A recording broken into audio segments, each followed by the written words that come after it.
I'm in Nicaragua. My phone quit working. And if you know anything about Nicaragua, it's not easy to get things here. So I wanted to give you a few tips on how to avoid the situation that I'm in, where I'm locked out of my bank accounts. I'm locked out of my coaching program software, Kajabi. A lot of these companies don't make it easy for you to contact them, AT&T, if you don't have, I have all my passwords. I just cannot get into any of my accounts because I don't have the ability for them to text me a code on my phone. So one of the big thing I'll tell you is make sure you have a backup device. And I did, but it quit working a couple months ago. And I wanted to get it fixed, but it was going to take time for parts. I was like, I needed to get a new phone anyways. My main device was getting a little old and beat up, and I should have ordered it, and I didn't. And so my main device quit working. And so always make sure you have a good eSIM device that's a backup. If you're going to go to Nicaragua or Honduras or even Mexico or somewhere where you can't, Mexico's not as bad because you can get things shipped to Mexico pretty quickly. Nicaragua, I have to have it shipped to Miami, and then it has to go from Miami to Nicaragua, and then it has to go through customs and all that sort of stuff. So it's going to take time to get the phone to me. So in the meantime, I'm locked out of all my accounts. The one thing I will tell you is have WhatsApp synced with your computer. Before, because I could have, if I had WhatsApp synced with my computer, I could have continued to talk to all my friends and reach out to people because I have their contact in WhatsApp. WhatsApp will not let you sync without your phone after the fact, right? So it is very easy to get a phone here in Nicaragua. It's very hard to get a two-step eSIM phone, but this is basically a Samsung Galaxy A5, not the greatest camera, not the greatest phone, but it works and it's cheap. You can get them for $70, $80, and then you can get a Claro or a Tigo card, which you can buy weekly, monthly, whatever.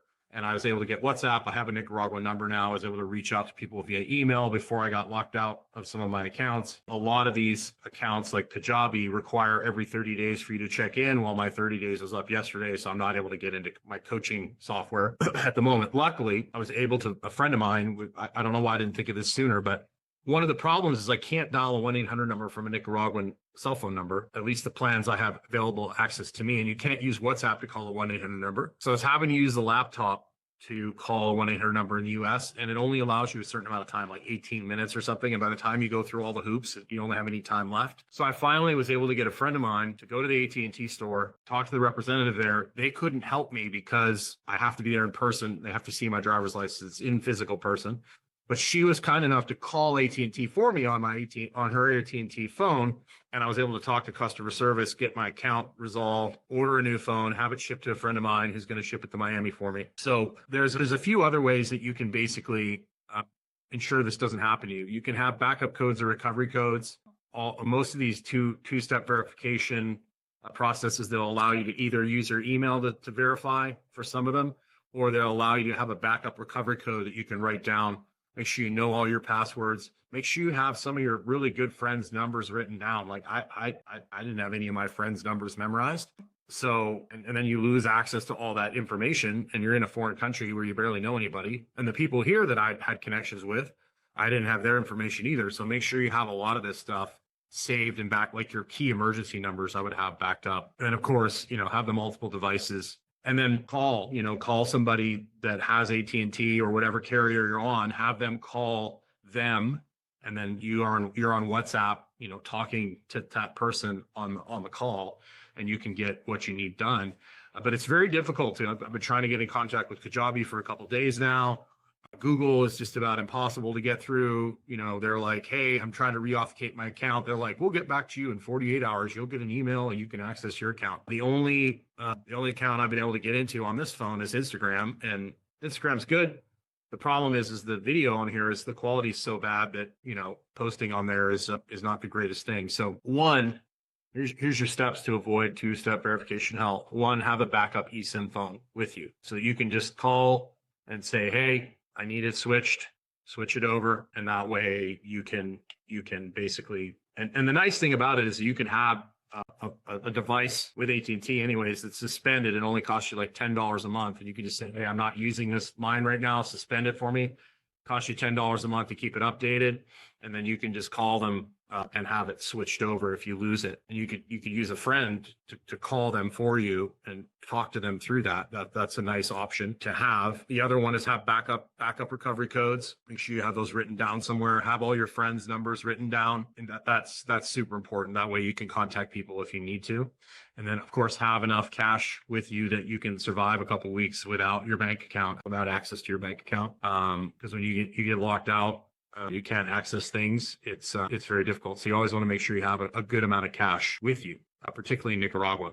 So there's just a few things for you to think about. But I never thought about having, calling a friend of mine and getting AT&T on the speakerphone. I don't know why I didn't think about this until now, but I thought about going to the AT&T store yesterday, and a friend of mine was very nice of her to help. So yeah, don't let yourself get in this situation. It happens. I mean, unexpected things happen, and hopefully you'll learn from this. And if I could help one person from not going through this situation for themselves, that'd be great. But I'm very lucky. I've been here a year and a half. I really like it here. I've got a lot of really good friends here already in Nicaragua that are all very helpful and would all help me if I needed help. If I asked, I have a hard time asking for help. So if you are in one of my communities or my coaching programs, I am locked out of my email account right now. I have one email that is my private email that I'm locked out of. Just message me on Vitality Brotherhood, Vitality Sisterhood. I'll be sending you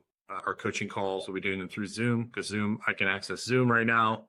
I can't access Kajabi. So if you are in one of my coaching programs, I'll be contacting you via school, because that's the only platform that I can get into where I can access people's contact information. I'm locked out of my other business emails at the moment. So good times. Have yourself a great day. Make sure you get outside. Super duper important. And thanks for watching. I hope you learned something from this. And I hope that if you do decide to go to somewhere like Nicaragua, Guatemala, Honduras, some of these countries that are kind of off the beaten path a little bit, Peru, that you have these things, set up in advance. You have your codes, so that if you do lose your phone or if you do lose access to certain things, also have multiple bank cards. Like have a bank card for your checking account, a bank card for your personal account. Check and see also another good tip is check and see which credit cards and bank cards, like PayPal, will work in Panama. The PayPal card, I think Venmo I can't remember if Venmo works in Panama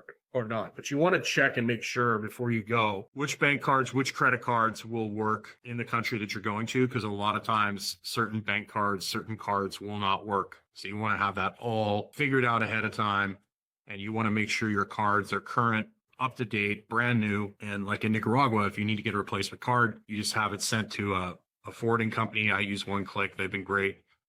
And you will get it. You send it by air, they charge by the pound, they weigh nothing.